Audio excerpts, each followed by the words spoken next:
তারা যে চাচ্ছে যে দশম গ্রেডে প্রমোশন দেওয়া হবে না, আমি বলবো দশম গ্রেডে প্রমোশন না হলে তারা যদি দশম গ্রেডে ঢুকে তাদেরও তো প্রমোশন হবে না।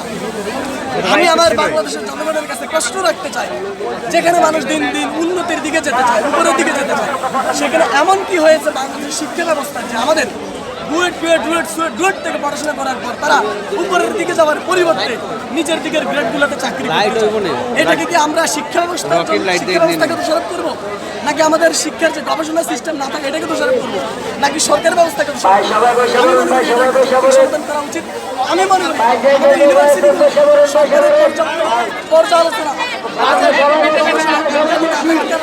শিক্ষার মান হওয়ার কারণে আজকে তারা আন্তর্জাতিক বাজারে সুযোগ পাইতে বলে তারা আমাদের দেশের নিচের দিকের এই জায়গাতে আমি মনে করি তারা নিচের দিকের দশম দখল করে একজন শিক্ষার্থী যদি সে এসএসসি পাস করে তার গ্রেড যদি ডুয়েট দখল করে তাহলে সে ভাই চাকরি করবে কোথায়? সচেতনদের পাশে যদি একজন ক্লাস 10 পাস করা সেটাকে আন্তর্জাতিক বাজারে আমাদের সুযোগকে নষ্ট করে অন্যান্য দেশের প্রকৌশলীরা নাসায় চাকরি করে, গুগলে চাকরি করে, ফেসবুকে চাকরি করে, আর আমাদের দেশের প্রকৌশলীরা পারে 10 থেকে 15 লাখ টাকা খরচ করে তারা দশম গ্রেডে চাকরির জন্য রাস্তায় জীবন দেওয়ার জন্য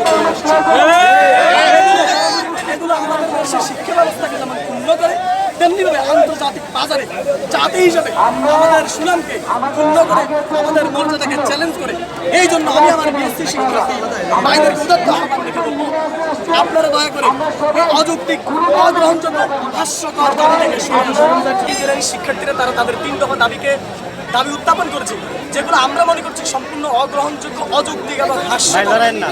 এই জায়গাটা একটু ক্লিয়ার করে এই অযৌক্তিক দাবি যেটাকে তারা দাবি করে দেশকে অস্থিতিশীল করার চেষ্টা করছে, আমরা এই দাবির বিরুদ্ধে আজকে এখানে শান্তিপূর্ণভাবে অবস্থান করছি এবং আমরা আমাদের 7 দফা দাবি উত্থাপন করেছি।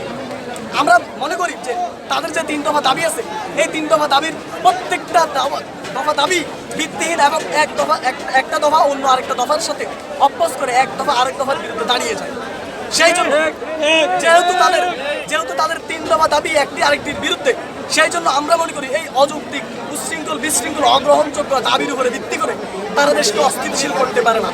সম্প্রতি আপনারা দেখেছেন রুয়েটের কতিপয় বিপদগামী শিক্ষার্থী কিভাবে দেশের জরুরি সেবার আওতাভুক্ত বিদ্যুৎ বিতরণকারী অফিস নেসকো অফিসে গিয়ে তারা মব সৃষ্টি করে সেখানে দেশের বিদ্যুৎ সংযোগ বিচ্ছিন্ন করার অপচেষ্টা চালিয়েছে। আমরা মনে করি কোনো বিএসসি ইঞ্জিনিয়ারিং শিক্ষার্থী যদি দেশপ্রেমিক হয়ে থাকে তাহলে সে দেশের এই গুরুত্বপূর্ণ বিদ্যুৎ সংযোগ ব্যবস্থার উপরে আঘাত আনার চেষ্টা করতে পারে না। তাই আমরা সরকারের আহ্বান জানাতে চাই অনতিবিলম্বে এই দুর্বৃত্তদের বিরুদ্ধে কঠোর ব্যবস্থা নিয়ে যাতে করে খতিয়ে দেখা হয়েছে তাদের পিছনে আসলে কারা তেল ঢালছে। আমাদের উপসহকারী প্রকৌশলী 10ম গ্রেড আমাদের ভবিষ্যতে ছিল, থাকবে এবং বর্তমানেও থাকবে ইনশাআল্লাহ। আমরা আমাদের সর্বশেষ রক্তবিন্দু দিয়ে হলেও আমরা আমাদের অধিকার সংরক্ষণ করব ইনশাআল্লাহ। যদি তারা আমাদের 10ম গ্রেডে পরীক্ষা দিতে চায় তাহলে আমি আপনাদের মাধ্যমে সারা দেশে জানিয়ে দিতে চাই যে আগামীকাল ডিপ্লোমা সারা দেশে ভর্তি পরীক্ষা অনুষ্ঠিত হচ্ছে। আমি বলবো অবিলম্বে তারা এই ডিপ্লোমা ভর্তি পরীক্ষাতে অংশগ্রহণ করে চান্স পেয়ে তারা যেন ডিপ্লোমাতে পড়াশোনা করে। ঠিক আছে, সবাই ভালো থাকবেন ইনশাআল্লাহ।